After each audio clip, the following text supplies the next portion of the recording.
नामा जाहीर करण्यात आला, त्यावर भाजपने टीका केली. तो वचननामा नाही, तो युटर्ननामा. पण ठीक आहे,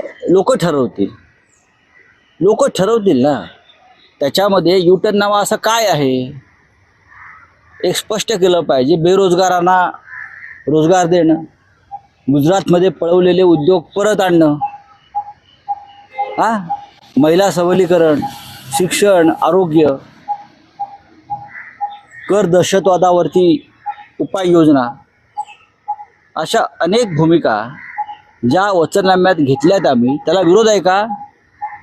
किंबहुना नरेंद्र मोदींनी गेल्या 10 वर्षात वारंवार जे युटर्न घेतलेले आहेत, नरेंद्र मोदींनी, त्यांचा वचननामा म्हणजे फेकनामा आहे, म्हणजे त्यांचा जाहीरनामा.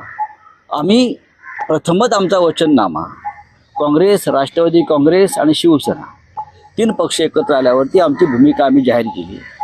पण यांना पोटदुखी आहे, यांना सहन होत नाही काही चांगले, विशेषतः महाराष्ट्राच्या दृष्टीने. आचार संहिता का उल्लंघन करने को लेकर प्रधानमंत्री को नोटिस दी गई है और 29 तक जवाब मांगा है. राहुल गांधी को किस प्रकार की नोटिस है और 29 तक? देखिए, ये एक कार्रवाई होती है. राहुल गांधी को नोटिस दी है, प्रधानमंत्री को दी है. नोटिस से क्या होता है?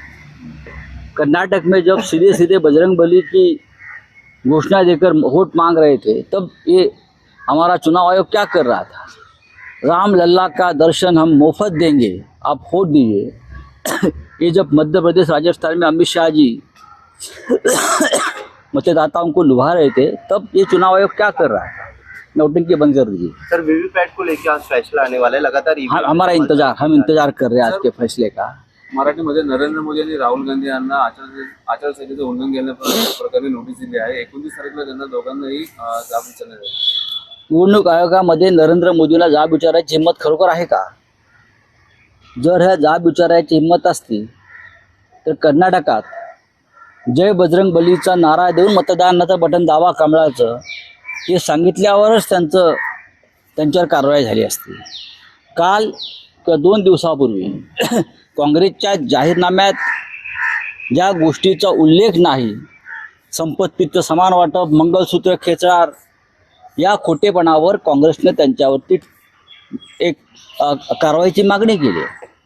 खोटं बोलल्याबद्दल त्यांना प्रधानमंत्री पदावरून दूर करायला हवं.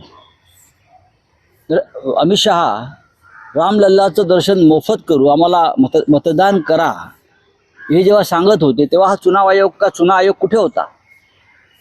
जय भवानी, जय शिवाजी, ह्याच्यावरती आक्षेप निवडणूक आयोग घेत आहे. शिवसेनेच्या ज्या मशागीतामध्ये जय भवानीवरती आक्षेप आहे. जय भवानी महाराष्ट्राची कुलदेवता आहे.